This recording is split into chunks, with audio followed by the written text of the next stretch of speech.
start with Douglas Lima. Nick Newell will be up next.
Testing.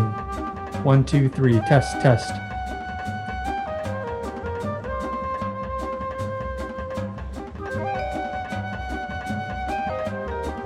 Mic check, 1, 2, 3. Mic check, 1, 2,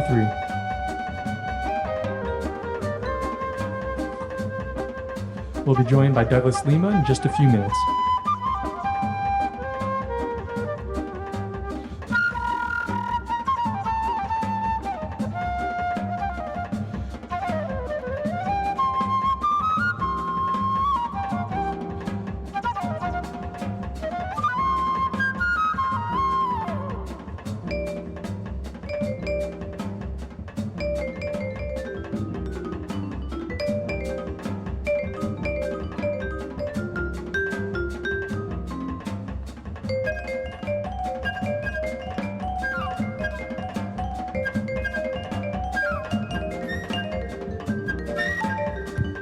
And for all the media joining us virtually today, please remember to click the raise hand button if you have a question.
right, we are now being joined by Douglas Lima.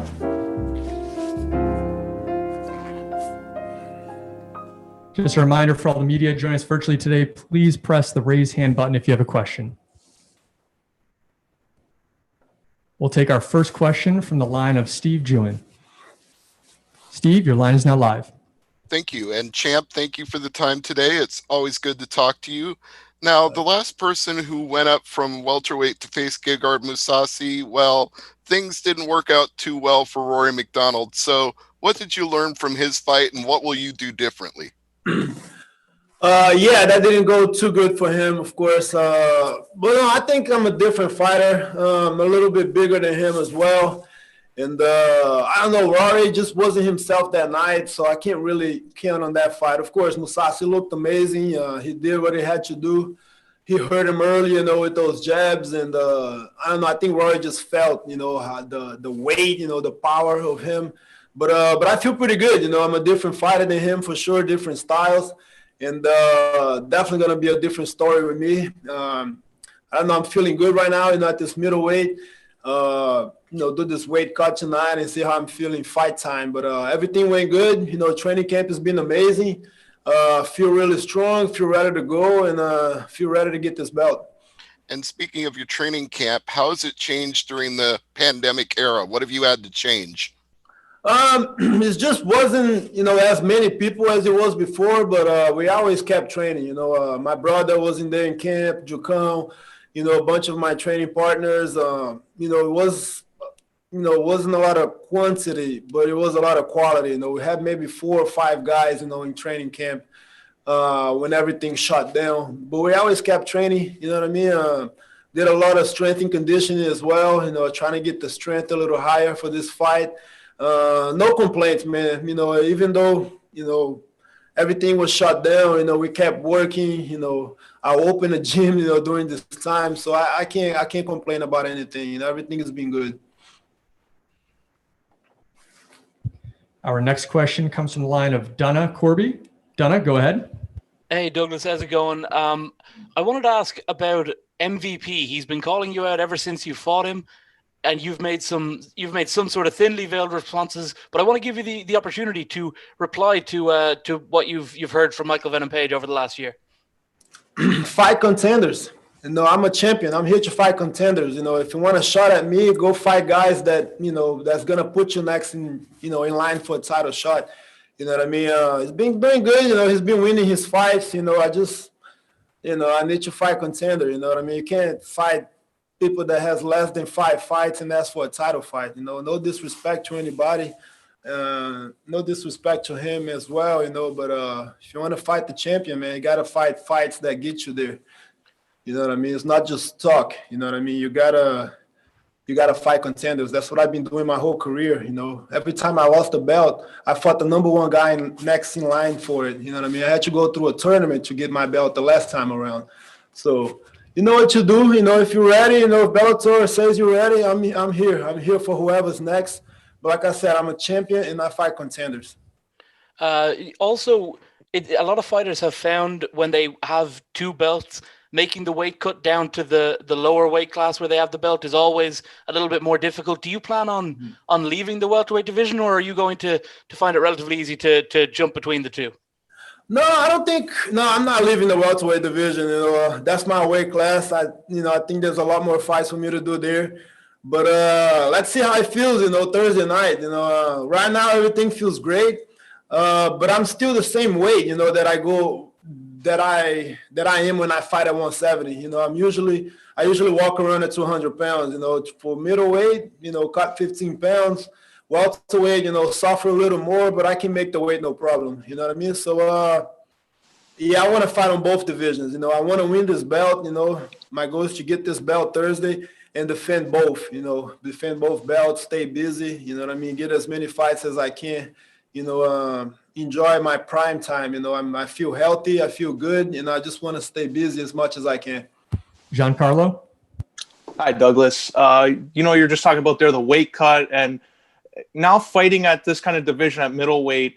Do you think that Gegard Mousasi, a similar guy who's had to cut weight from light heavyweight before, have you seen something in this game that you'll be able to exploit in his last performances? No, man. Mousasi he's a complete fighter. He's good everywhere. He's a great striker. He's a good wrestler. He's really good on the ground. So we just gotta find the right timing, connect a good punch, and be ready to fight 5 rounds. I know it's gonna be a hard fight. He's gonna be ready to fight everywhere. Same with me. I've done what I could. With this training camp. I train hard. I pay my dues in the gym, and I'm ready to fight him. I know he's good. He's probably gonna be a little bit bigger than myself, but it is what it is. It's challenges, man. The bigger the challenge, the bigger the reward. That's what I'm coming into this fight, thinking about. Because man, it's he's a gamer. He's been in the sport for a long time. He fought the who's and who, fought heavyweight, light heavyweight. So I know it's a tough challenge, and that's why I wanted, this type of fight, so especially, with the belt on the line, this is huge. This is a super fight, and I'm really looking forward to it. And final one for me, you've been a who's who in the Bellator welterweight division. Do you think the Bellator division, especially welterweight, gets the respect that it deserves compared to when people talk about the UFC? I mean, if you understand the sport, you know it does. A bunch of killers, a bunch of up-and-comers, welterweight division is stacked in Bellator. People know that, man. People know that. The top 10, top 7, there's a lot of good guys in the ex-UFC fighters as well, guys that's been on top over there. So everybody knows that we got a deep division and definitely can compete with anybody in the world. Santiago? Hi, Douglas. Is your brother going to be in your corner? For sure. He's always here with me. You know what I mean? He's about to cook my meal, for post weigh-in. He's my main training partner as always. He's here for sure. I love him. He's the best, man. Hey, your takedown defense against Rory was stunning to see. Really high level. Do you think Gegard wants to take this to the mat? Definitely. He said it himself. He wants to wrestle me as well. I don't know if it's because he's bigger or he wants to put more weight on top of me, but he said he's going to wrestle me. So I prepare for the wrestling, I prepare for the striking, and pretty much, ready for everything. Because like I said, Mousasi is a complete fighter. He's good everywhere. So I'm sure he's going to try to fight this fight, wherever, like on every aspect of fighting. He wants to strike me, wrestle me. He pretty much want to mix everything up. That's what I feel from him. And we're ready for it. What I mean? We're prepared. Been training for this for like a whole year. So I'll be ready for sure. Good luck on fight night, sir. Thanks, buddy. Damon Martin. Hey, Douglas, you mentioned after this, you're obviously more than willing to go back to welterweight, but we have seen Bellator allowing guys hold 2 titles and defend 2 titles, but it has been difficult. We saw with Ryan Bader, he went back down to light heavyweight, and he talked about how difficult it was, and obviously he didn't have his best night against Nemkov. Are you confident in being a 2-division champion, or you look at this as saying, I want to win middleweight and then, focus back on welterweight? Like, where's your head at after this fight? Mm-hmm. Yeah, definitely. Definitely be harder, to make welterweight, but that's something that's been hard my whole career. There are times where I thought, man, I can't do this. I don't know if I'm gonna make weight this time, but I always do it. It's my job. It's part of the job, and I'm walking around the same as I do for welterweight. So I don't think it'll be that much more difficult because I didn't. Maybe I had 3-4 pounds, during training camp, but I didn't get that much bigger.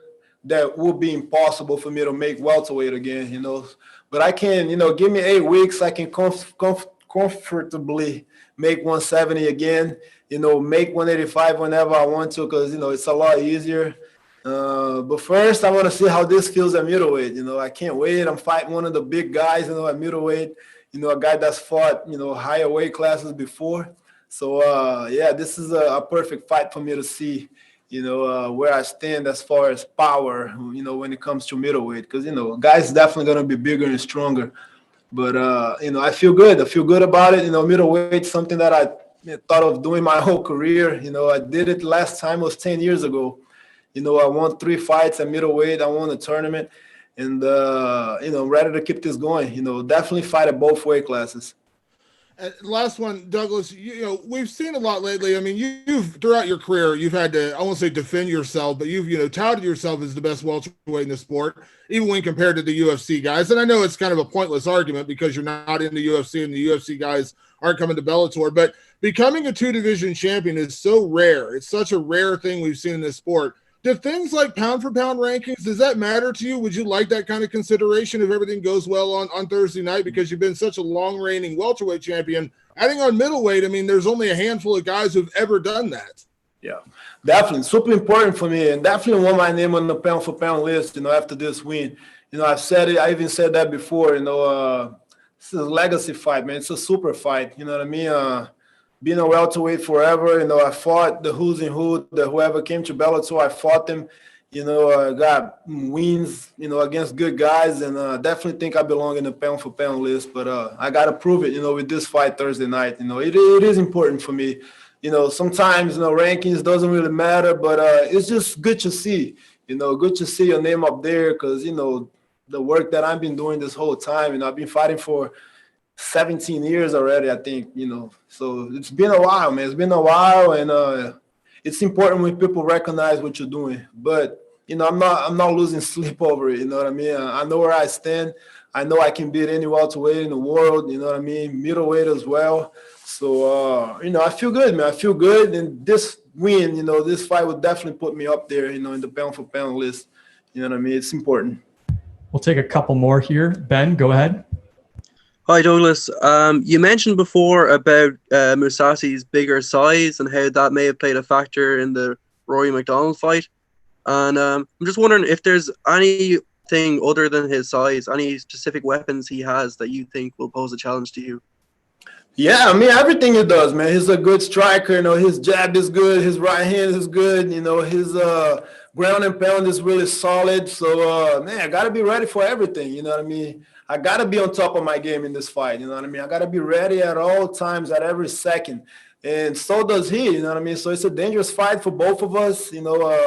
I can finish the fight in any second. He can do as well. He can do the same thing. And I just got to be ready. Just got to make sure I'm on top of my game. And I feel like that, man. I feel good. I had a great training camp. I did everything that I could, and I feel really good about it. I feel really good about this fight. It's a type of fight that I've been wanting for a while, against such a game opponent like him, all my respect, but I can't wait to perform against him, man, on Thursday night. And I feel really good. I got to, like I said, be on top of my game. Our last question comes from the line of Chris DeSantiago. Go ahead, Chris. Hi, Douglas. Thanks for the time today. Of course.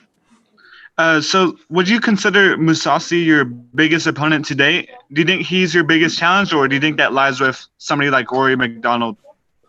I mean, I think every next fight, every fight that I'm about to fight, I think that's my biggest. I definitely look at it like that. But Mousasi is no different. He definitely is because, like I said, he fought the who's and who's. He fought in bigger weight classes before.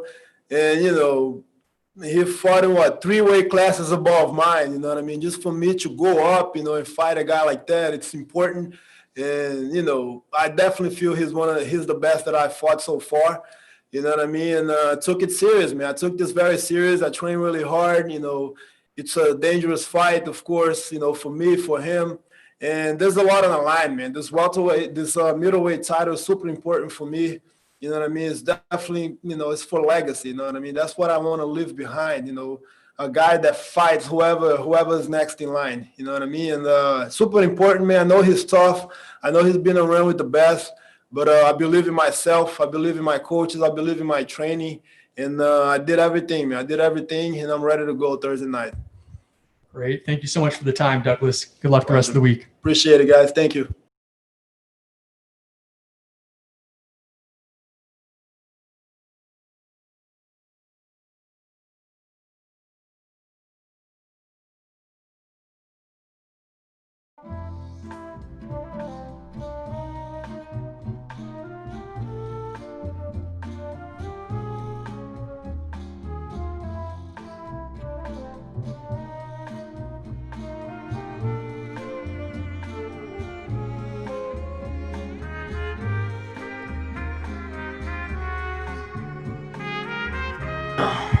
be joined shortly by Nick Newell.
We are now being joined by Nick Newell.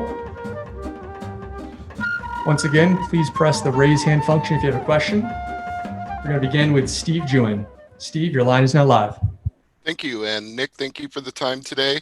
It's been just over a year since your last fight, and that was a little controversial since it went to a split decision. Obviously, you didn't plan to be off this long, but looking back on that fight, do you feel like there's anything you could have done different? Yeah, well, I still think that I won that fight, but I've accepted the decision. It was close, so what are you gonna do? I went back after that fight and I took a little time off and I kind of healed my body. It was my third fight in 4 or 5 months, so I was a little burnt out. I was a little worn out, and I wasn't as motivated as I usually was for a fight. So I kind of switched some things up in my training and the rest. I mean, I own my own gym, so I was moving locations and I was building a gym and then rushing home to like spend time with my kid and then trying to be a professional fighter and do all of this, like 3 fights back to back to back. So I kind of just wore myself into the ground, and I found out that I was doing a thing called redlining too much. So I was running myself training too hard, overtraining every day. And it's hard to bounce back from that. So I kind of hired some new people. I brought some new people on board in my camp, and I slowed things down. And during the day, I actually rest. At night, sometimes my kids wake me up, I'll be honest, but I'm still well rested. And now I feel great. I'm very confident.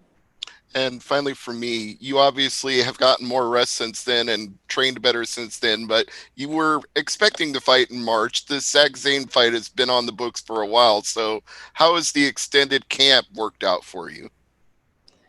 It's good. I trained all through quarantine. So like I said, I own my own gym, so I can basically do whatever I want. So me and another one of my fighters that he just recently had a child. I just had my second, and we both kind of followed. We stayed away from everyone else, and we trained together till things kind of cleared up. So I've been training this whole quarantine, staying sharp and doing this. So while other people were taking time off, getting fat, doing things like that, I wasn't doing any of that. I was preparing. I didn't know it would be for him, but I was preparing for someone, and it just happened to be him again. Ben Allen. Hi, Nick. So after ending up on the wrong side of a very close split decision last time, one that you thought that you did enough to win, has that those sort of small margins that can influence the way the judges score a fight, has that made you even hungrier to take them out of the equation this time and finish the fight? I mean, if you look at my record, I usually always finish the fight. I think like 16 wins, I have 13 first-round wins. So if anything, I thought I had like a 10-8 first round last time, but the judges didn't. So I'm just gonna kind of just fight smart and technical and good and not really worry about anything. I'm gonna set my traps and try to finish, and then when other things present themselves, I'm gonna take them. I'm gonna fight like a true professional, calculated, cool, calm, collected. I know Zach's a little spitfire of energy, and he comes forward and he's very aggressive, and I kind of like that. That kind of feeds into my style. So I'm very excited for this. And like you said before, you've built up a reputation as a bit of a finisher, especially in the grappling department. And your opponent, Zach, he's won 10 of his 14 wins via submission. Do you think it's inevitable this fight's going to hit the floor? Yeah, I think so. Most fights do. So I think once it hits the ground, you know, I'm very confident that I can stop his takedowns and he can't stop mine. And I've focused a lot. I've had a lot of really high-level wrestlers in on this camp. There wasn't really a lot of places to train this quarantine. A lot of places are closed down, especially colleges and stuff like that. So I took the best wrestlers I could find. And I was like, hey, you guys need a place to train? And I trained with them. So my wrestling is looking really sharp. It's something that I've slept on in the past because, like, oh, I'm a wrestler. I'm good. I'll win this. But, like, you got to keep the blade sharp. So I've trained with a lot of really, really good wrestlers this camp, and I'm very confident. Max? Hi, Nick. You've been in a roller coaster. You were retired in 2015. You fought in LFA. You entered Contender Series. And now you're here in Bellator. Do you feel like this is your home now? Yeah, Bellator is the best. I love Bellator. I know that's probably what I'm supposed to say, but I'm just so happy with everything they've done for me and the way they've treated me and how they make me feel that there's really nowhere else I want to fight. I'm with them for the long run till I decide to hang it up for real. I'm Bellator, hopefully, you know. So I really am happy where I am, and everything happens for a reason. Connor? Hey, Nick, how you doing? I'm good. Obviously, you've been in this game for a while now. You've always bounced back from a loss and have always, kind of risen near the top of whatever promotion you've been in. So at 34, does this feel like the start of maybe one more final run at a major title? Yeah, I mean, this is definitely, I'm a little older than a lot of other lightweights, but that time I took off to heal myself and fix these injuries and do these things was crucial. So I feel like I set myself back 2.5 years by taking 2.5 years off. So really it's more like I'm like 31-ish, maybe just turned 32. So I don't have as many miles on me as I think. Obviously I have a lot of fights and I've been doing this a long time, but I definitely know that I can hang with the best guys in the world. I've done it in practice. I've trained with these guys that are world ranked and champions, and I wouldn't be doing this if I didn't think that it was a possibility that I could compete with them. Thanks, Nick. Jay Anderson? Hey, Nick, welcome back. I just wanted to follow up on something. You kind of touched on it really with taking time off after your last fight and running your own gym. But, with all this time off, one of the factors is if you don't fight, you don't get paid. And that seems like a lot of added pressure as a small business owner as well in the pandemic. What has this experience been like for you? It sucks that I couldn't operate my business for so long. A lot of my students came through and I had some incentives and some gear packages and private lessons and stuff that people bought. And my students are really like ride or die. I don't teach all the classes, but my staff is amazing and very knowledgeable. And we're back in business now. Obviously, we have some guidelines we have to follow for the everyday people. And we're doing that. And I'm making the best out of the situation for sure. Especially when this all started, my wife just barely found out that she was pregnant. So we had my second son in July, and we've been adapting to that and doing those things. And luckily she wasn't out of employment. She's a speech pathologist, so she's been able to do all her calls on Zoom, and she kind of held us up a little bit along with my loyal students. That's good to hear. Also, Bellator paid me for that fight, too. That's awesome to hear. They paid me my full purse for that fight, so it's like I got paid. So it kind of actually went a long way to hold me over and support my family. And we got a minivan from it, which is kind of dope. That's fantastic to hear. Just another one for me. In terms of the teaching, do you feel that being a teacher, that being an instructor in the gym has made you a better fighter? Yeah, it does make you better. I actually wasn't really teaching this camp at all. One of my other instructors, Roger Denton, really stepped up, and he's been in the game for a very, very long time. And he took over a lot of the classes, very knowledgeable guy, and helped out. And then along with my other coaches, Jeremy Libashevsky and Scott Labrie, over in Springfield, Mass, I kind of was able to make something work between that, and then with everything, conditioning and strength training and all that stuff, I have such a good team. Our last question here comes from the line of Ben Keeley. Go ahead, Ben. Hi, Nick. One of my favorite things about going on social media these days is when I see someone who reaches out to you and maybe they have a congenital amputation as well, and they just say how they are inspired by you to achieve all they can and be who they can be, and not be set by limitations. I'm just wondering, is that the best part of the job, and did you ever imagine you could be in such a position to inspire so many people?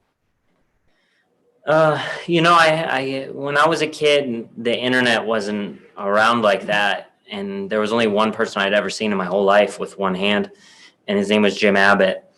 And I had the pleasure of meeting him twice when I was a kid, and I remember what kind of impact that had on me as a child, and how it strengthened me and empowered me. So I try to bring that same energy that he brought me to people that meet me that might find the same thing in me. I didn't start off to prove anything or be anything or try to be some inspirational person. I just am a human being first. I'm my own person. I'm Nick Newell before I'm this one-handed guy, before I'm anything other than myself. And it's not who I am. The one-handed fighter is not who I am. It's just a part of who I am, and it's something that I've accepted and something I'm comfortable with. And I always try to make myself available for people that might not be as comfortable with the way they're born or how they feel. So, and I actually got to meet Jim and talk to him multiple times, and we kind of have a lot of the same outlooks on some things in regards to being born with one hand and handling life. So he's definitely still a role model to me after all these years. So if I could do something like that for someone else, that's amazing. And there's a whole crop of other one-handed fighters out there that are on the come up, man. I have this one kid from Brazil that sends me messages every single day. There's a guy in Lion Fight named Jake Peacock, who's an absolute savage. He's one of the best Muay Thai fighters in the world. And he's young. I think he's only like 22. So I might be the first big MMA guy, but I wasn't the first one-handed guy out here doing combat sports. There was Baxter Humby, Jean-Jacques Machado.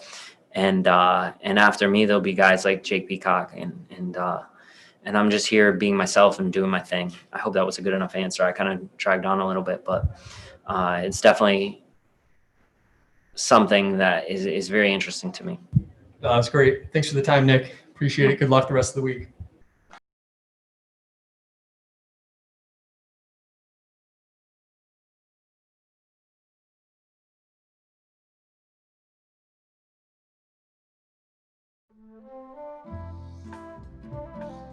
We will be right back with Ty Gwerder.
We are now being joined by Ty Gwerder. Once again, remember to click the raise hand button if you have a question. We'll begin here with Jay Anderson. Jay, your line is now live. Hey, thanks very much. And, Ty, after your last fight, you said you wanted to get back in ASAP and you were kind of willing to work your way up the ladder. It seems you got everything you wished for, a quick turnaround, an undefeated prospect. How happy are you with this matchup? Oh, man, I'm stoked to be back. I couldn't have asked for a quicker turnaround. I was fortunate that I put on a show and they asked me to come back right away. And I got what I asked for. So, and, regardless of how well I performed and how I felt like after the fight, and being that I asked for it, I wasn't about to turn it down. Good stuff. And, Dalton's obviously a pretty impressive physical specimen, and he's been fighting at 205 until recently. Give us your thoughts on the matchup, and have you done anything special to prepare for this? No, as far as preparing for this fight, I didn't change anything. I'm a strong believer in as long as I lead the dance, it's going to be my fight. He's going to have to try to imply his game plan against me. As long as I keep doing what I'm doing, I don't see this fight really going wrong. He is definitely probably the strongest and the most explosive and athletic guy that's been in front of me. But as far as that, I think even him coming down to 85, he definitely shows that weight cut really makes a little bit of a difference because he gets tired quick, and I think I'll use that to my advantage. Connor? Hey, Ty, how you doing? Good, how you doing? Good. Thanks for asking. Obviously, Dalton's, he's a big wrestler from those last three fights. We saw that, and in your loss to Joseph Creer, Creer kind of kept shooting in for that takedown rounds 2 and 3. What improvements have you made in your takedown defense and grappling game since then? Since the Creer fight, I was at CSA preparing for that fight. So I think the big difference was that is a striking gym, and I didn't have too many big bodies to work with, and everyone likes to strike there. So it did play against me just a little going into that fight, but it was also my fault that I got comfortable striking, thinking that he was just going to strike with me. Now that I'm back at Extreme Couture in Las Vegas, and it's a wrestling-based gym, everyone can wrestle that's my size or bigger. I've been able to work with guys that are constantly shooting on me round to round, and I got a good mixture of guys that are high-level wrestlers that's got collegiate wrestling experience. Mm-hmm. Yeah, and I saw you post on Instagram too. It was kind of like a then and now photo, and you obviously slimmed down a lot too, and it looks like you put on some muscle as well. So, how much do you feel like you've changed since that career fight to now? I think my mindset going into this fight and back then is night and day. That loss it hurt, man. It stung for months, and it I told myself I refuse to ever let myself look that way again, like physically, mentally, or even in a fight. I honestly believe I looked completely terrible. I've been in sports my whole life, and I've never performed that bad. And it maybe wasn't that bad to some people that watched the fight, but to me, I felt like I was a disgrace to myself. And going into this fight now, I pushed myself as much as I possibly could, and I just refuse to go back to that. Steve? I thank you for the time today. I know you said that the cut is a hard one for Dalton Rasta to make, but it's hard to see the evidence of that because he's got 3 TKO finishes in 3 Bellator fights. So how do you plan to draw him out into the deep water? Honestly, I'm not even looking to take him out into deep waters. I want to beat him when he's really good. To me, I want to beat guys when they're at the peak of their performance and not when they're starting to drown in that 15 minutes, I think that's where you can show how good of a fighter you are. And he has a lot of muscle. The dude's probably more muscular than I am. And obviously he's fought at 205. So now him being able to cut down to 85 and still carry all that muscle, that plays a big role. Part of the reason why I don't put on as much muscle as I could is because I want to still be the fast guy at this division. I want people to play to my tempo and my pace. And a lot of guys that I train with have a hard time with it. And it's going to start to show eventually. Thank you. Donna? Hi, Ty. How's it going? You've obviously fought in this in the Bellator bubble in Connecticut for the fight, your last one. Do you think that it benefits or hurts your preparations, the whole quarantining and being in your room and not being able to interact with everybody? Is it a good thing or a bad thing? For me, I think it's a good thing. I don't really do much fight week. Like I have that football mindset when 2 days or the day before the game, I stay off my feet for a day or two and I don't do anything. So as far as quarantining, like it works in my favor. I get to rest my body and recover as much as I can in these couple of days leading up to the fight. Just because even then, I like to get my last hard day literally exactly 7 days from the fight, so I can use as much recovery as I possibly could leading up. And there's no way that 7 days is gonna make a big impact on my performance come fight night. Where does a win on Thursday night land you in the division? Well, being that I started with Bellator on a loss, that put me at 0-1. I'm 1-1 now, putting me at 2-1. I think that gives me just a little pull enough to where I can start making some noise. I'm not expecting a lot after this fight. A 2-1 record. If I win this fight, I become 2-1. I still feel like I've earned my stripes.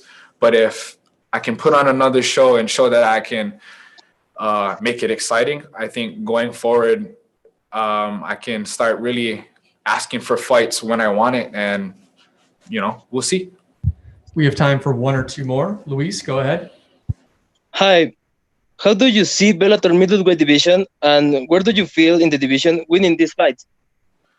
Winning this fight, being that I think they said something about Dalton being the number 10 ranked middleweight, and he's 3-0.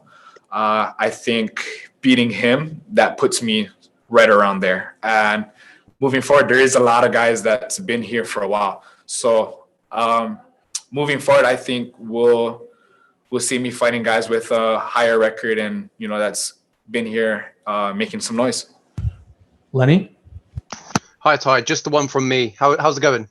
Good. How you doing? Yeah, I'm good, thank you. So you've got 6 fights in your pro MMA career, but all your wins, they're all by KO. Does that continue this weekend? I hope so. If I do get a decision win, I'm gonna be very upset.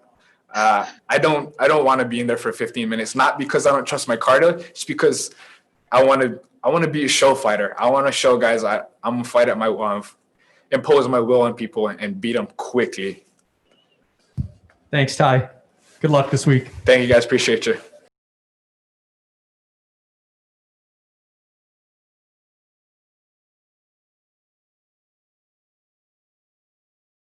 We'll be right back with Desiree Yanez.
Once again, a reminder for everyone joining us virtually today, please press the raise hand button if you have a question.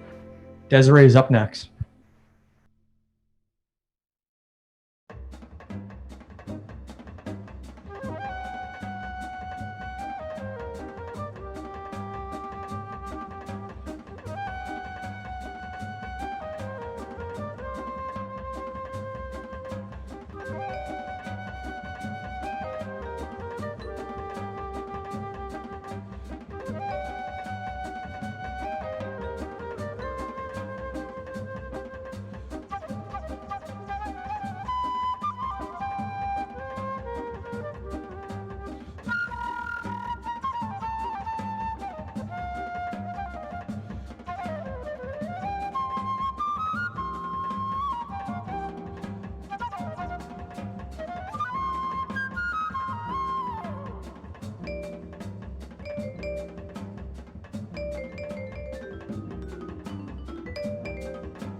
All right, we are now being joined by Desiree Yanez.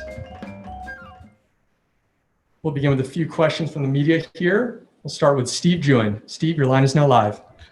Desiree, thank you for the time today. Thank you. Your last fight with Melissa, you had a very hyped up fight going into that Combate Americas pay-per-view.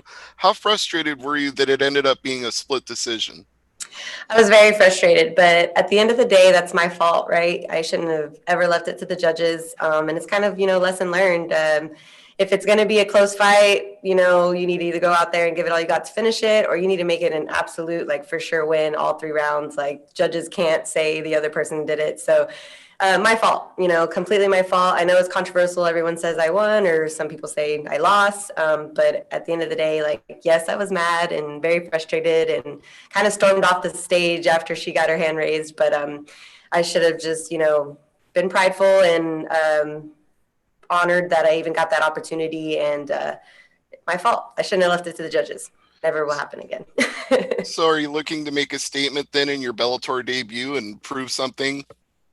Absolutely. I know Vita's very tough. She's been doing this longer than I have. She's been with Bellator forever. She's very, very hard. She's been hit with the hammer. You know what I mean? She's a hard opponent. And but I've been training all year. I've had 3 fights cancel on me this year. So I'm just ready.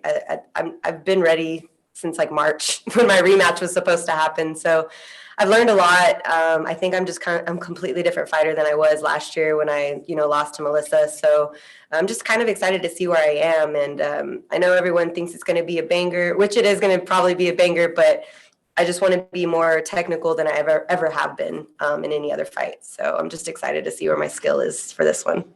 Connor? Hey, Desiree, how you doing today? Good. How are you? Good. Thanks for asking. And, coming off that Combate fight as well, how much does this kind of feel like a fresh start, considering it is a new weight class for you and also your Bellator debut? Oh, it's people ask me all the time about the Melissa fight, and I'm like, that was old news. I'm here doing bigger and better things, new weight class with one of the biggest promotions in the world. What more could I ask for? That loss sucked, but here I am. It's new chapter, and I'm so ready for it. Yeah. How tough was that cut to 115? Is that what ultimately kind of led to the change? Yeah, man, I don't even feel like I'm about to cut weight. Besides all the media and being here quarantined, it kind of just doesn't even feel like I'm about to even really fight. It's almost I get to just go have fun now, and I haven't had to worry about my weight at all. It's been just top notch this whole camp. I mean, I'm never going back to 115. I don't even know how I made it. Looking back at it, I'm like, gosh, I really was cutting into my strength and cutting into my energy. I was moving around with my coach yesterday, and he even said you just feel different physically. And I'm like, yeah, I feel different. And it helps mentally knowing that you just have more energy and strength going into the fight, not having to cut into muscle and energy like that, So definitely very exciting. Donna? Hey, Desiree, you mentioned there that a couple of fights have been called off because of the coronavirus pandemic. Did you have any apprehensions about going in and fighting during the current state of the world? I was obviously supposed to fight for Combate again. The rematch was supposed to happen with Melissa, and it once the pandemic happened, that was immediately canceled. And then Combate was doing their best they could to try to get me going again, but things just kept happening. COVID, tests were positive up the roof in a bunch of different states, and I guess they just made it a better decision to not go on with the fights. So it was very frustrating. Honestly, I didn't even think that I was going to be able to fight this year, and my coaches pulled through, my managers pulled through, and here I am with Bellator now. I was expecting to get with Bellator eventually, but I didn't think it was going to be this soon. So I'm just super honored to be here. How have you found life in the bubble so far? It was kind of crazy being quarantined like that. I was actually kind of going crazy. I was talking to myself and laughing at myself. But that's the fun of it, right? You got to just kind of have fun with yourself. And if you can't be alone and have fun with you, then that's not good. So I was just enjoying it a little bit. Usually I'm always around my cornermen and, things like that. And it's always fight talk or this and that. And it was kind of nice just being there quiet, watching shows and just being goofy with me. So it was kind of nice. Surprisingly. Ben? Hi, Desiree. Your win against Paulina Vargas has just over 1.7 million views on YouTube. How does Yes. it feel to have like that much of an audience watching you win? Very crazy. I really didn't even know until someone had like asked me about that fight, and I was like, "Oh yeah, it's on YouTube." And I was like, "I kind of want to go watch it." And I looked, and I was like, "Whoa, there's over 1 million views! Like, why?" I'm like, "It's crazy." I didn't, I mean, I know her ankle broke, and she was so sweet. She was literally like one of my favorite opponents I've ever fought, and that we had like an English like language barrier. I couldn't speak to her; she couldn't speak to me, but it was like so much love, and I'm like, I'm so sorry I broke your ankle, like just that kind of thing. But she was tough, man. That was a tough fight, and I think we definitely put on a show. I think that's why I got the opportunity to fight for the belt, just because it was exciting. I didn't think Combate thought I was going to come out there like that with her, because she's a very good boxer. She comes from a very big gym in Mexico, so I'm just honored that I even got that many views, and I think a lot has to do with me breaking her ankle, but but it's still really exciting that I'm on YouTube like that. That's really crazy to me.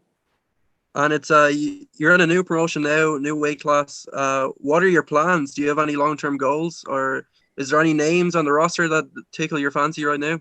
Honestly, I mean, I think every fighter's goal is to get to the gold, right? I want that belt just like anybody. I know I need to work my way up to it, and that's exactly what I hope and plan to do. I'm just going to give everything I got on Thursday and then just see where that takes me from there. But I'm here to stay. I hope Bellator doesn't get rid of me. I know I'm an exciting fighter, and win or lose on Thursday, I'm going to put on a show regardless. I'm going to go out there and do whatever I need to do to get my hand raised. And if it doesn't happen that way, then, I know it's a fight and things don't always go your way, but it's going to be a hard win for Veta either way. So I'm just excited to go out there and put on a show regardless. I think me and her are going to probably be like fight of the night, like one of the fight of the nights. Like, it's going to be exciting. And we're chicks, right? We're so competitive. Like, chicks are so mean, you know what I mean? So it's just going to be fun. It's going to be a fun fight.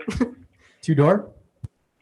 Hi, Desiree. What were you doing when you received the news that you are going to debut in Bellator?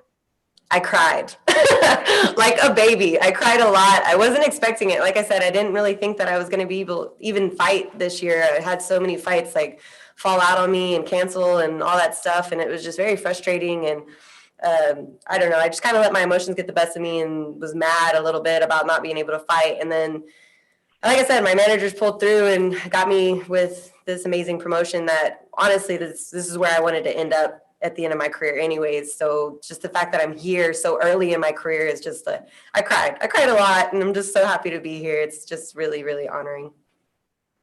Your next opponent is a Bellator veteran. What do you expect from her? Oh, I expect a lot from her. I know she's tough. Like I said, she's been hit with a hammer and she doesn't fall down easily. So I know that, it's going to take a lot to get that win. But we have a plan, you know what I mean? And we just need to be better than her. We need to be one step ahead of her. But we can't really fall in her game. You know what I mean? She likes to brawl. I like to brawl too, but I need to start being more technical. Brawling doesn't always get you those wins, and I want to be able to spell my name when I'm 50, so I don't really want to get hit 1,000 times in the face like that anymore. So I do want to put on a show, though, so I'm still going to make it very interesting, but I just need to be one step ahead of her. And but I respect her skill so much. Actually, when I found out I was fighting her, I cried even more because I was just so like, wow, like they really think that I can, like, you know what I mean? They think I'm ready for this, and I am ready for it. So it's a blessing, man. I'm just so happy to be here, so happy to fight and share the cage with someone like Veta. I have nothing but respect for her, but on Thursday night, we're going at it. We'll take a few more here. Ben? Hey, Desiree. Welcome to Bellator. Thank you. So you said earlier that you sort of been imagining that you'd eventually end up with Bellator somewhere down the line. What is it about the promotion that appeals to you so much as opposed to some of the others on the market? I don't know. I've just been, I obviously watch a lot of promotions, a lot of fights and stuff, and I just kind of see how Bellator fighters, talk about this promotion. We get to have sponsors, and we get, if you keep winning and get your name up there, you can get some pretty big sponsors to pay you regularly. And at the end of the day, it's about money, right? But also, like, for me, it's about like being comfortable. And already just being here like a few days, like I can tell that Bellator is just very close, like knit family. That not like, I don't know, you can tell they don't favor anybody. They're just so helpful. And I kind of knew that about them. Like, I have a few friends who fight for Bellator, so just kind of I don't know, I just kind of wanted to go that way. Just for me, I think, I can be marketable for a lot of like sponsors, a lot of businesses.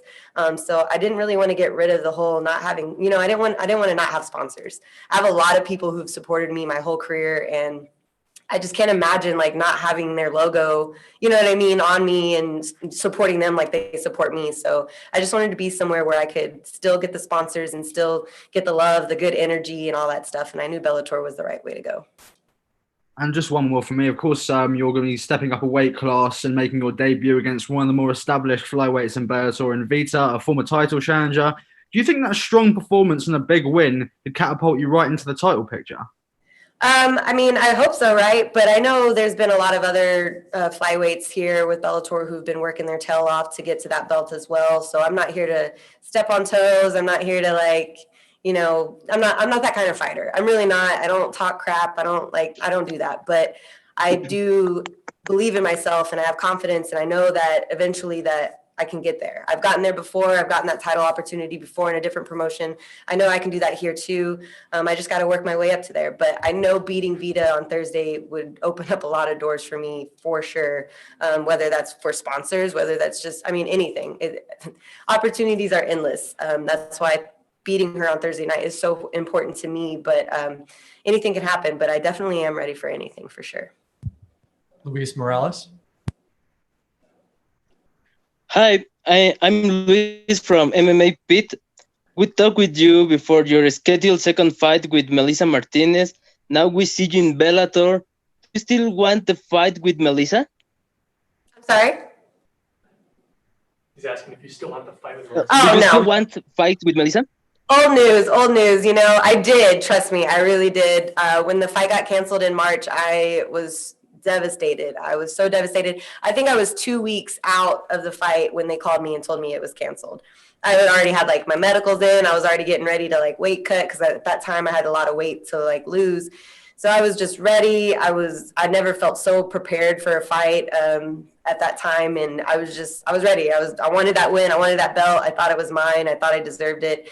So yeah, at the time I was devastated, very devastated. But now, first of all, I'm never going back to 115 again after feeling the way I feel now and what I felt then. But now I'm on a bigger and better. Now the ultimate goal is that Bellator belt for sure. Our final question comes from the line of Steve Join. Go ahead, Steve. Just one more from me, Des. I know you talked about being able to have sponsors in Bellator, and you've got a lot of awesome ink tattooed on you. So who does your tats, and have they offered to sponsor you? No, you know what? I have not had one. Okay, I actually had Urban Tattoos out of Dallas or Arlington. Sorry, Urban Tattoo out of Arlington. They sponsored me one fight, but no others. I kind of want like a tattoo shop. If anybody's watching, I want a tattoo shop to just like sponsor me regularly, whether that's like free ink or whatever. I am such a like connoisseur on like promoting art. Like I want like all this stuff on my body is usually like the artist idea. I don't go in there and be like, I want this exactly. I want this exactly. I'll be like, I kind of want this, do whatever you want, however you want to do it. So I promote art so much. Obviously I'm like a canvas for it. So if anybody's watching, I would love a tattoo sponsor to sponsor me regularly. I got you if you got me. All right. Thank you so much for the time, Desiree. Good luck this week. Thank you. Thank you so much.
All right, we are now being joined by Henry Corrales. Once again, please remember to click the raise hand function if you have a question. We'll begin here with Donna Corby. Donna, your line is now live. Henry, how's it going? Obviously, the fight comes on the back of not the best run of your career right now, but you look at the two last fights, they're both Bellator champions, Darian Caldwell previously and as well. Juan Archuleta. Tell me how you're feeling coming into fighting Brandon Gertz. Do you feel like that's the right level of opposition for you to get back in the win column? Yeah, I feel great, man, and it's a matchup I'm looking forward to. Being that he's a real fighter and he brings it. You know, the last guy I fought, that wasn't the case. You know, he ran, I chased, and that was that. You don't sound like you're the biggest fan of Archuleta. Are you a bit disappointed to see him be the champion now? No, I'm happy for him in that sense. You know, the different weight class, but yeah, I just don't like the way he carried himself after our fight. He got on the ring and celebrated like he won a fight when there was no winner in that fight. You know, he ran like a little girl, and I chased him. I dropped him. I landed the bigger shots. I controlled 100% of the ring, and yeah, there's nothing to fucking celebrate on his behalf. And then he got on the crowd and he got on the fence, and the crowd booed, justifiably so. And he flipped off the crowd, and you know, my mother was in the crowd and some friends, and that didn't really sit well with me. Last one for me, just about the bubble in Bellator. How are you finding life in the new world of fighting? It's all good for me, dude. I've been to jail a time or two back in the day, so a day in a room with fucking room service and shit, I was like it's all good. So, Jay Anderson. Henry, welcome back. I mean, you get the feeling that in this one, there's not going to be any chasing. We know what you bring to the table. We know what Brandon brings to the table. You a little more excited with that in mind? Yes. Yeah. That's, you know, this is why I started fighting, to fight guys like this, you know, to fight. You know, I just want to fight somebody. So. Were you a little surprised to hear that he was dropping the featherweight? Because he's made his bread and butter at lightweight over the years in Bellator, and he's even fought up a couple of times. No, it's not something that crossed my mind. And I mean, last one for me. Is there any kind of extra motivation to make a statement saying, "Nah, you're not going to come down here and use me as a stepping stone"? No, not so much. But the fact that he called me out personally, you know, that's something I think about. Steve Jewin. Henry, we've been talking for a lot of years now, going all the way back to your fight with Daniel Strauss at Bellator 138. What does it mean to you to be such a longtime veteran and to be fighting a fellow longtime Bellator veteran? Yeah, it means a lot to me. You know, it's just working so hard for so many years and still at it. You know, been having a good time. And what do you think a win over him does, since you're both such veterans? Where does it rank you in the division right now? I'm not exactly sure. I haven't really thought about it. Fair enough. Have a good fight on Thursday. Thanks, man. Connor, go ahead. Hey, Henry, how you doing? Yo. You know, obviously it's been talked about Gertz is kind of making that drop to 145, but how much different do you think his strength and power will be coming from that 155 division? Yeah, it could go two ways. You know, he could carry it down with them, or he could not. So it's not something that I really need to think about. I'm ready for power or no power. Let's get it. Yeah. In that same regard, do you feel like you have a speed advantage? Possibly. We'll see. All right. Thanks, Henry. Max, your line is now live. Hi, Henry. You come off a loss to Archuleta, and that gave him a title shot. Does this kind of motivate you that you are in that title contender fight level? I'm sorry, I didn't completely understand your question. Would you mind repeating? It kind of cut out. That you come off a loss from Archuleta that gave him a title shot. Does this kind of motivates you to that you are in that title contender fight level? No. And we'll take our last question here from Rick Sanchez. Rick, your line is now live. How are you? What's up, Rick? Good, man. Going to this fight, how does this past fight was Juan Archuleta make this so personal for you? Does it make you feel like you still got a monkey on your back, or you still want the rematch going on? Yeah, there is a little monkey on my back because I take pride in being a fighter and being an action fighter. So that wasn't the case with my last fight. So we're looking to get that one back. Great. Thank you so much for the time, Henry, and good luck the rest of the week. Easy.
All right, we are now being joined by Veta Arteaga.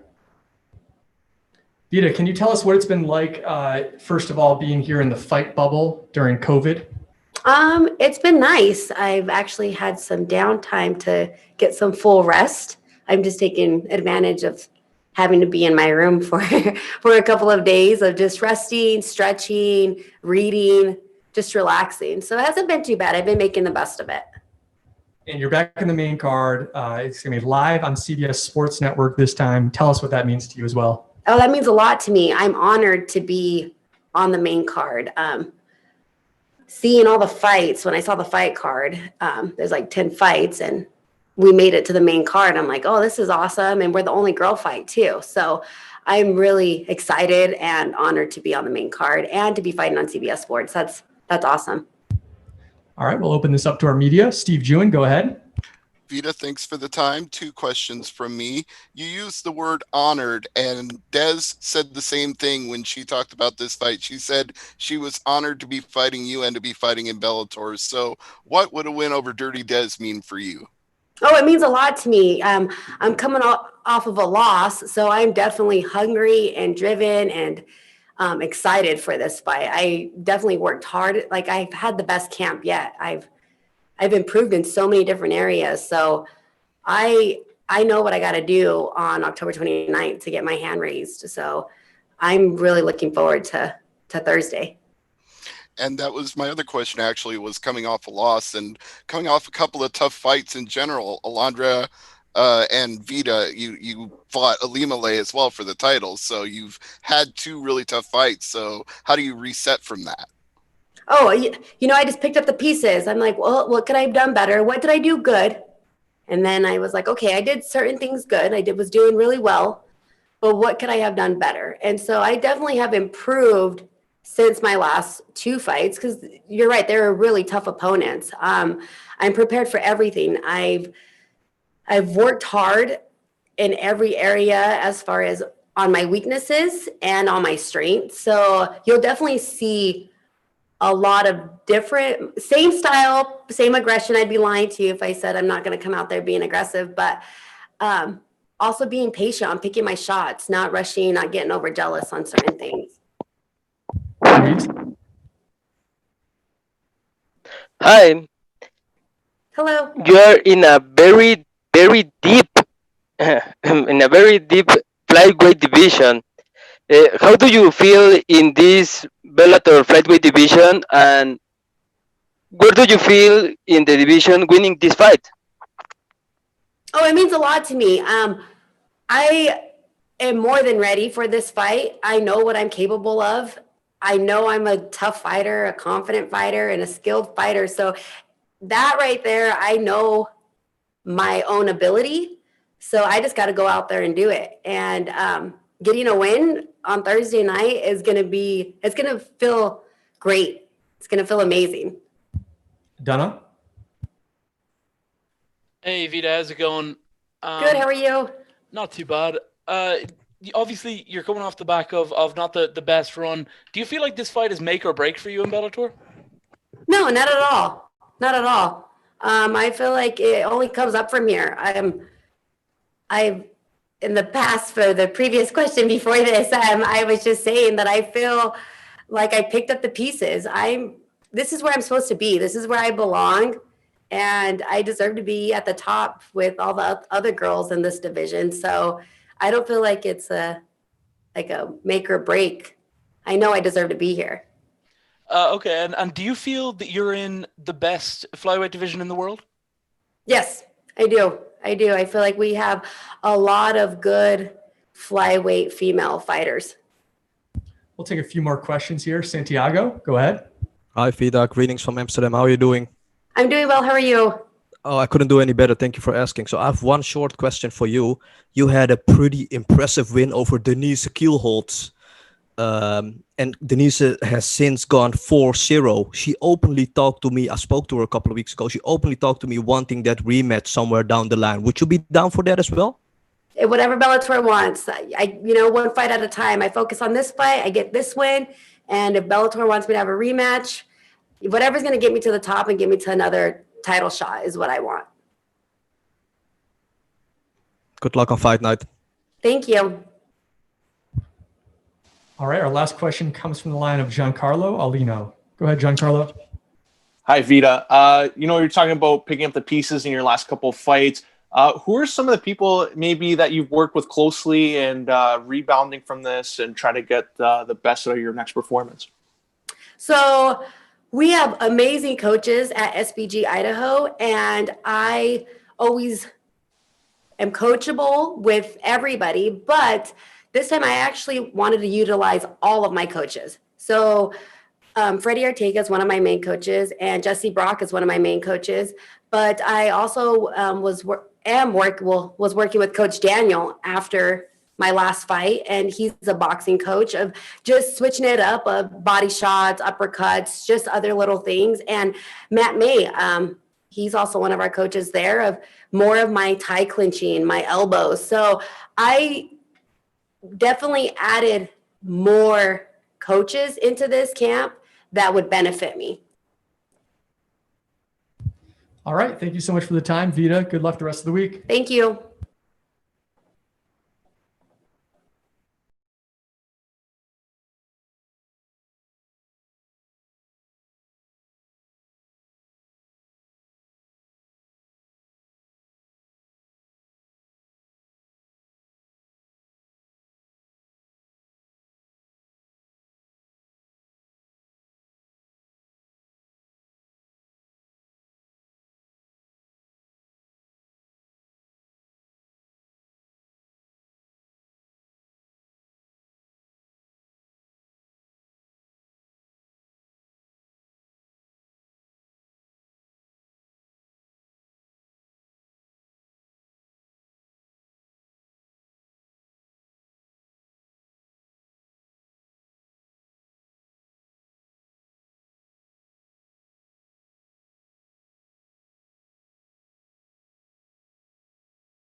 All right, we are now being joined by Gegard Mousasi. Begin with a few questions from our media. Steve Jewin, your line is now live. Gegard, as always, thank you for the time. You've got a very important fight coming up here on Thursday for the vacant middleweight title. Are you at all disappointed that you didn't get to rematch Rafael Lovato before the title was vacated? Well, it's just a little bit. I felt like I could have won that fight, if so I wanted to prove that. But I've lost before. I moved on. I don't have sleepless nights over it. Very good.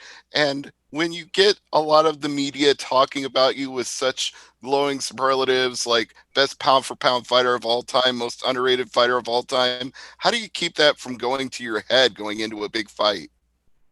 I don't even think of myself like that. So I just focus on finishing strong the career with wins. And I think Douglas Lima is in his prime. So beating him is going to definitely get me in talk, because everyone sees him as a good, one of the best welterweights. So I think if I have a dominant performance, that's going to get my name a little bit up. But I'm not even ranked in the Sherdog in the top 10. So I don't know. It's an opinion of people. Giancarlo? Hi, Gegard. Last time the welterweight champion moved up, Roy McDonald took you on. Now Douglas Lima, what he's been able to do at welterweight. What are your thoughts on what you see from him, and how do you see this playing out on Thursday? Well, he's a little bit bigger. His stand-up is a little bit better. He has a whole year to grow in his frame. He's been dominant. He's been champion, and he avenged his 2 losses. I think his confidence is very high. And him seeing me as a not big middleweight, he feels like he can get the job done. So overall, I think his mental is the most dangerous about him. And of course, his low kicks and his punches are. But I'm well prepared. I have no. A little bit worried, but that's good. Keeps me sharp. And final one for me. You've been a guy who's fought at multiple weight divisions in your career. Now that you see what happened in the light heavyweight division, Vadim Nemkov holding the title, does that interest you in the future moving up to challenge him? Yeah, I think after this is John Salter first, and then I'm all open for it. For me, I don't have the desire to be double champ. It's not like it's a goal of mine, but it's an accomplishment that would be nice to finish. But to be honest, I'd rather have it a little bit later, after 2-3 more fights in middleweight. But we'll see how the promotion thinks of it. I'm open to it. Santiago? Hi Gegard, Santiago hier.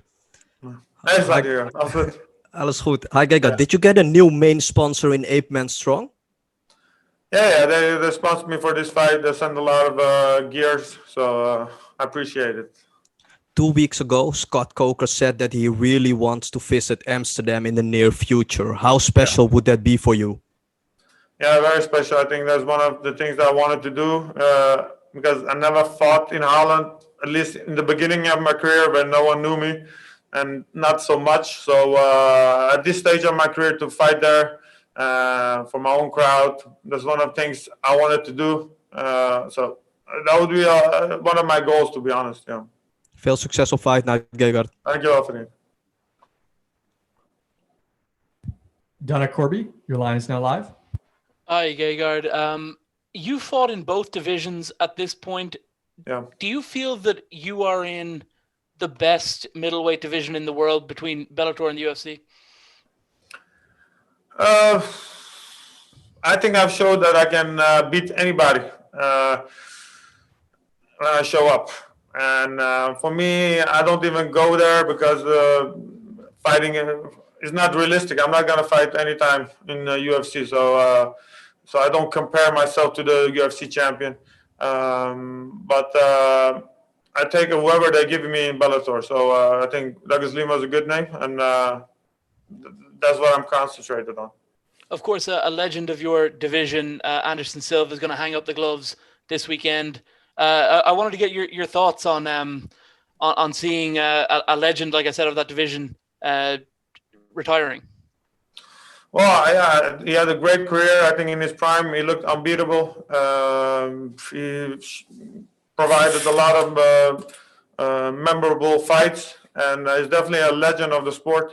Maybe continued a little bit longer than he should have. Tarnished his legacy just at the end, but in his prime, and that's what people are going to remember him as. So definitely one of the greatest. Jay, go ahead.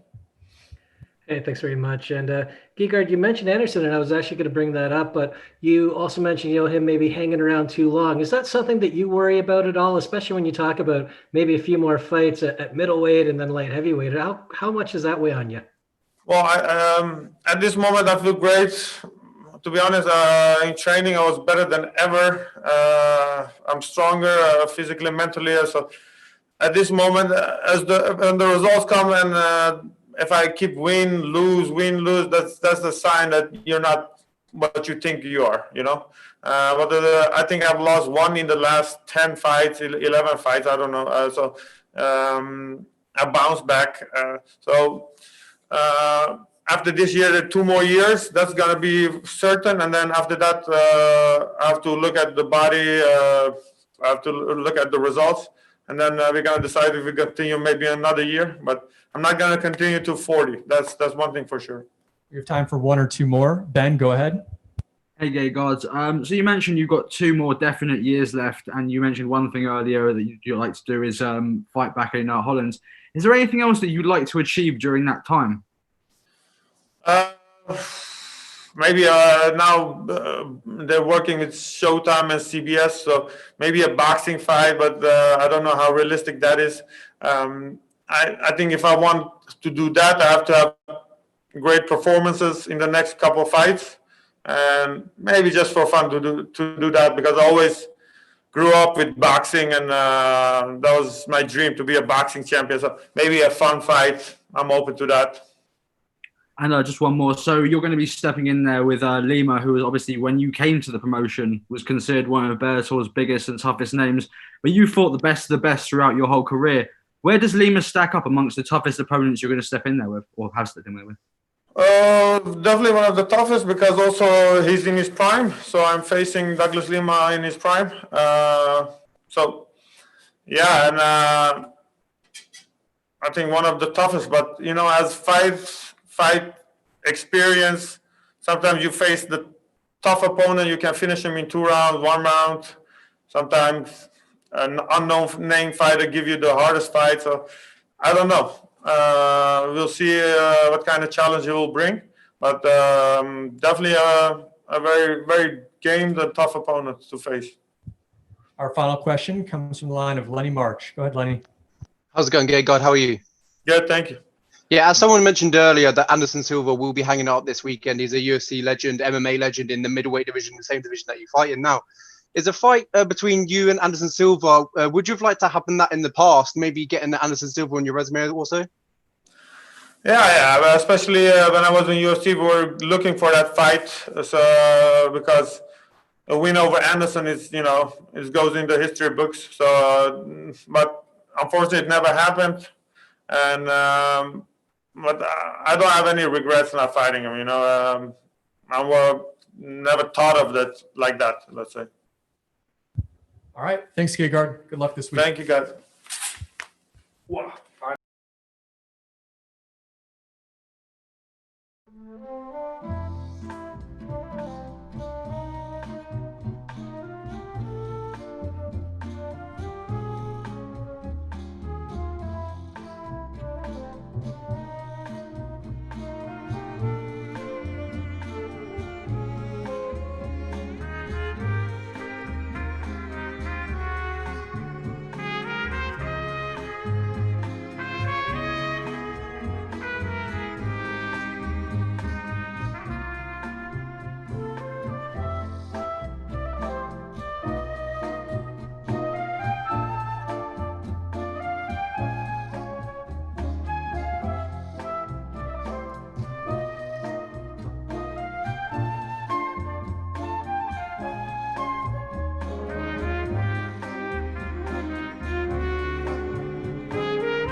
All right, we are now being joined by Brandon Gertz.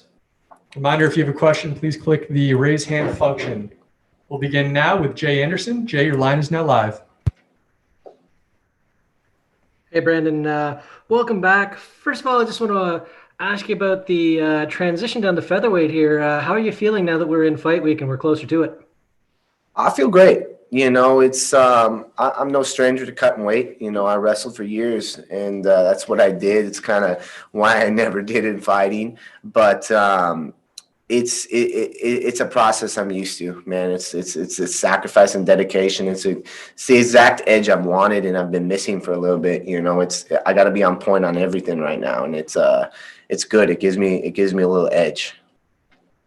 And for our first opponent here, Henry Corrales, we know what both of you guys bring, and I asked him about it. He says he's excited. He did know that you called him out. What are your thoughts on the matchup? I'm gonna love it. That's it's actually the fight I asked for. When we first knew we were gonna go down to 45, we looked at the roster. I said, who's one of the toughest, grittiest guys at 45, and this was the guy that they came up with. And this is the fight I want. I want to go in there. I want someone to come forward. I want someone that wants to take my head off just as bad as I want to take his off. Love it. Looking forward to it. Steve Jewin. Thank you, Brandon. I appreciate the time today. I got 2 questions for you. First, we talked right before the Miles Jury fight in February, and obviously in the last 8 months, the world's turned upside down. So how has that affected you physically and mentally as a fighter?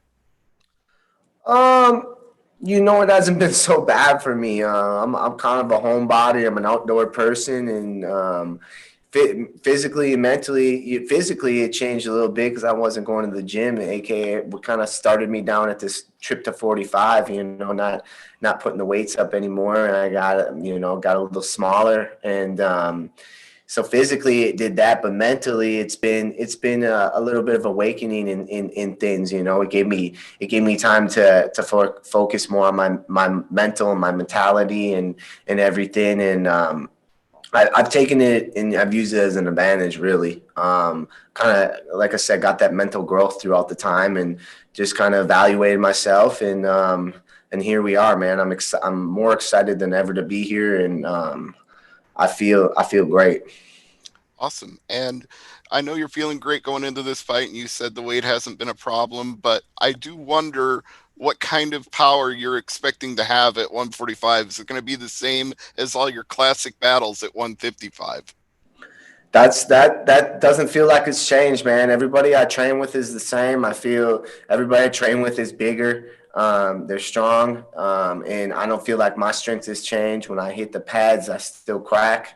I think I'm bringing that same power down to these little guys at 45, and that's what I don't think they're going to be able to handle. I don't think there's anybody as powerful as me at 45 in Bellator, and definitely they're not going to have the strength and power that I bring. Donna? Brandon, how's it going? Are you completely finished with 155 at this point? I wouldn't say that. You know, it depends on what opportunities come in life. I don't close my doors on anything, you know, if there's a great opportunity. But right now, 45 is where I want to stay. You know, I'm really looking to make a run at it. I feel great. I ain't killing myself. You know, I'm about 52 and a half right now. I'm working hard to get here. I've done everything I need to do, you know, as being clean eating, working, you know, cardio, everything I need to do, the correct stuff I've been doing, and I've been loving it. There's been no hate about it. My mental side has been perfect. That's been making it easy. So right now, do I see 55? No, you know, and especially since, you know, I've gone down now. The 55ers are a little bigger now than me, but they always were, you know, that's kind of the thing. I was always a little on the small side at 55. So 45 is my home right now, you know, until that next opportunity comes that 55 makes sense. And I'm not saying it won't, you know, but until then, 45 is where I'm going to be at. Yeah, I ask because I've always harbored ambitions of one day getting to see that cursed fight that never happened with Paul Redmond. I understand that he pulled out with the injury that time, and then you got a rematch, or you got a rescheduled fight, and then you pulled out with an injury. And I had always kind of hoped that fight would one day happen. Do you think that's possible or no? I would like to, because I would like to fight in Ireland someday. I think that would be that'd be a great fight. If I'm mistaken, I feel like he fought it. I don't know. Maybe he fought at 45 at some time. But again, opportunity knocks. Yeah. You know, I would be about it. And 55 is definitely not a closed door. And if I, travel over to Ireland to fight him, that I would go back up to 55. I think that'd be a fun little adventure. And I still have aspirations to go over to Ireland and fight, in front of an Irish crowd. And so that door is definitely cracked open. Thank you, buddy. Lenny March. How's it going, Brandon? How are you? I'm great, brother. How are you? Yeah, I'm good, thank you. So you mentioned earlier, you quoted these little guys. Did that give you more like persuasion to move down because you're going to have the reach advantage, the size advantage, I presume, and when you come into fight night, you're probably going to have the weight advantage over these 145ers. Absolutely, man. It changes it up a little bit, I do look at them as little guys. I've been fighting 55. I've also fought in 70 a few times. And every time I fought, and usually these guys are bigger, especially when we step in the cage. Most fights, I step in the cage around 160, 162, and most of these guys are stepping in way above that, So when I come in at 45, I'm expecting to step in about that same 160, 162 area, For once, I'm going to be the bigger, heavier guy out there, and you'll see a big change in that and how I'm able to use that weight. Yeah, last question from me. You also mentioned crowds, the Irish crowds. Talking about that, the fight this weekend, you won't have any crowd. Do you reckon that will play a little bit of a factor in this fight? I do, but it'll play a great factor for me. I don't need a crowd to fight. I love this. To me, it will be more intimate. You're gonna hear every crack I throw out there. I'm looking to put my hands on this dude. I'm looking to hurt him, and you're gonna hear it. And I'm gonna hear it. Everybody's gonna hear it, and that's what's gonna excite me. I don't need the crowd to pump me up. I'm about this life. So there's no cheerleading needed for me. But I like you said about the Irish crowd. I go out there because I want that atmosphere, to see it and be out there in a crowd like that. That's cool. But do I need it to go out there and to be fired up to take this man out? Absolutely not. Thank you very much for the time, Brandon. Good luck this week. Thank you.